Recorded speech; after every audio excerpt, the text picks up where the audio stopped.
Arrêtez de parler en même temps, je comprends plus rien. Et là, c'est ça. Tu peux laisser un petit peu plus longtemps parce que la théière se vide en même temps. Je comprends plus rien. Machin, il va arrêter. Ouais, c'est cool. Et puis je pense que dans le plein feu, ça fait attendre. Ok, on prend deuxième acte.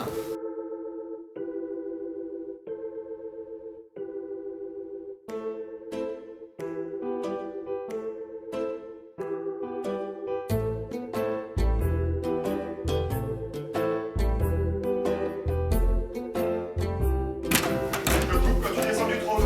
Bah, dès qu'il fait... Parce que personne n'aime les surprises, là tu me coupes. Parce que... Hein? Ben parce que personne n'aime les surprises. Ah non, madame Théière, n'y pensez pas, même pas en rêve. Coucou, bonjour, donc Dorian Pilot, je suis cofondateur de la compagnie de Trot et auteur du Royaume sur la décharge. Caroline Ribaud, donc actrice et puis membre de la compagnie de Trot. Et Quentin Métro, donc comédien et cofondateur de la compagnie de Trot avec les deux asticots là. La main, tac. Bonjour madame, bonjour les... La compagnie de Trot a été créée en février 2015. On s'est appelé la compagnie de Trot pas pour faire un jeu de mots, mais simplement parce qu'on a remarqué en sortant d'études qu'il y avait énormément de compagnies de théâtre qui s'étaient déjà créées, qui existaient déjà sur le secteur lyonnais, et que rajouter une compagnie, c'était un peu remettre quelque chose en plus qui existait déjà, que le gâteau était déjà découpé. Et puis finalement, on s'est dit que, après tout, nous aussi, on a plein d'histoires à raconter, on a plein de choses à faire passer, et on a très envie de les faire passer. Donc il y a un peu ce côté... Pardon, poussez-vous, excusez-nous, voilà, merci, on est là. On arrive.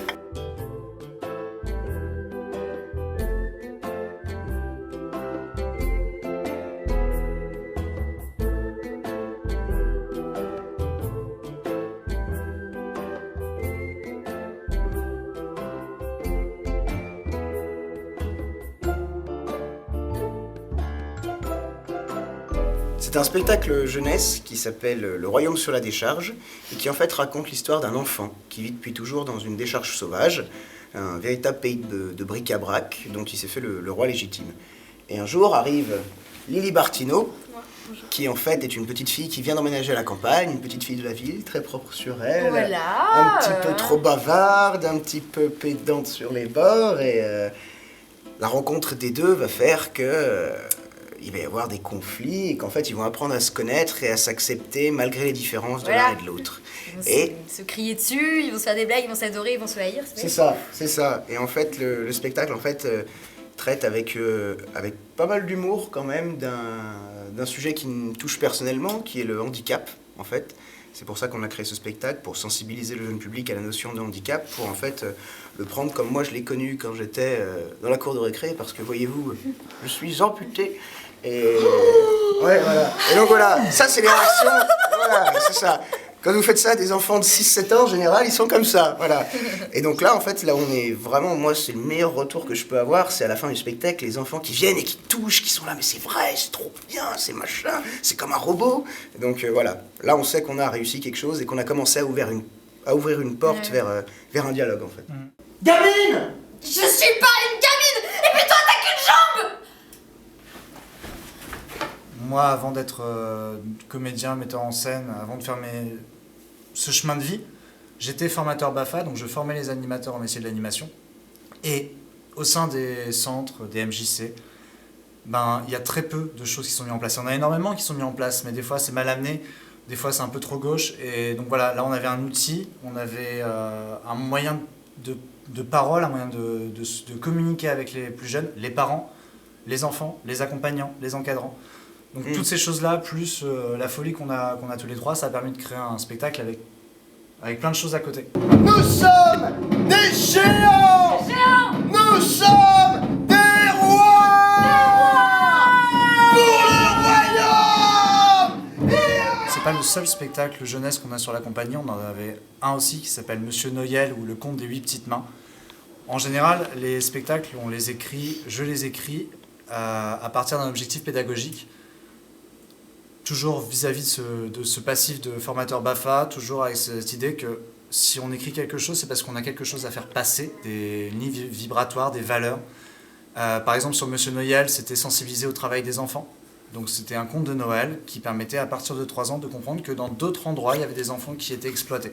Donc c'est pas forcément quelque chose qui paraît hyper fun, mais voilà, c'est le fait de rendre tout ça très drôle, très sympa, très ludique, mais qu'au final, la valeur passe. Par exemple, pour le royaume, l'handicap est quelque chose, c'est une ligne de fond. C'est pas affiché, c'est pas mis en avant. Ça fait partie de l'histoire, ça fait partie de leurs accidents mutuels. C'est-à-dire que, à vrai dire, si jamais le personnage de Badaboum n'avait pas eu cet handicap, bah, il y aurait très certainement eu aucun accident dans leur rencontre à tous les deux. Il y aurait eu ce petit truc de conflit, à savoir que lui a toujours vécu un manque d'instruction pure, mais elle a un manque de jeu pur. Et au final, ils seraient très bien entendus jusqu'arrive ce moment où, ouais, Badaboum est handicapé et ça, on va le découvrir. Et ça, elle va le découvrir. Et le personnage de Lily va devoir faire ce chemin sur ça. De toute manière, la seule chose à... Bon, tu fais quoi, là? Je suis en train de faire un discours, moi. Bah quoi, je t'aide. Badaboum est un Peter Pan. Le pays imaginaire, c'est la décharge. Et si Peter Pan, si Badaboum quitte le pays imaginaire ou quitte la décharge, bah, il n'y a plus lieu. Cette décharge n'a plus aucune utilité, elle est véritablement une décharge où il y a des trucs qui puent, qui grincent, qui rouillent. Il n'y a plus aucun intérêt. Tant que Badaboum est là, c'est la magie, tout va bien. Les objets répondent, les objets sont vivants, ça bouge un petit peu partout. Et voilà, si jamais à un moment donné il se mettait à partir de cette décharge, et c'est pour ça qu'il ne veut pas la quitter, c'est qu'il sait que toute la magie partira avec lui. C'est fini les bêtises maintenant. Il faut grandir. Et on peut manger du gâteau? Ça dépend. Et ça va être tout ça l'enjeu aussi, ça va être de réussir à faire sortir cet enfant de la décharge, parce que finalement, peut-être que s'il est dans cette décharge, c'est pas parce qu'il s'y sent bien, c'est parce que c'est le seul endroit où il a le droit d'être. Donc c'est peut-être le questionnement aussi que Lily va avoir. Il était là, avec sa grande bouche en fer et ses yeux qui tournent. Badaboum! Badaboum! On a tous les trois ensemble créé le livre pour enfants, Le Royaume sur la décharge. Toi, t'as adapté la pièce en conte. Oui, voilà. Caroline. Dorian a réécrit la pièce en conte, Ouais. Quentin a fait la mise en page, tous les trucs un peu, voilà. Et moi j'ai fait les illustrations, parce qu'il y a un truc que je sais faire. Voilà. On est assez fiers de ce spectacle, quoi. C'est surtout Ouais. pour montrer qu'on est Ouais. hyper fiers Ouais, c'est de vraiment cette ça. histoire. Elle est nécessaire, tu vois. Elle est utile dans son propos. C'est une question que t'es obligé de te poser à un moment dans ta vie. Donc ça arrive là, voilà. Ça c'est un métal hyper lourd. C'est pour marcher sous l'eau. Et celle-là, là. Oh, c'est top secret. On est en train d'écrire en ce moment un très gros vaudeville, pirate, à plus de 7-8 acteurs, dans cette ambiance de New Providence en 1715. Voilà, sur fond de mythes et légendes aussi, parce que ça fait partie des choses sur lesquelles moi j'aime bien écrire. Le titre du spectacle, Attention. c'est les 24 heures du Hollandais. Voilà, on part sur le Hollandais volant, tout simplement. Ça a l'air nul. Ouais. Ça a l'air pompeux, ça a l'air pompeux. Voilà. Moi je vous le dis, c'est pompeux. C'est ça les projets de la compagnie future, et puis peut-être des one-man, peut-être des choses dans ce genre-là, en rapport ébauche. avec le handicap C'est ça. aussi. Parce que ça nous fait bien rire de parler de ce genre de choses. Et puis surtout, au-delà de nous faire rire, je sais de quoi je parle, donc j'ai le droit. Voilà, c'est surtout ça. Merci beaucoup C'est ça, merci à toi, Métafiction. merci à Métafiction.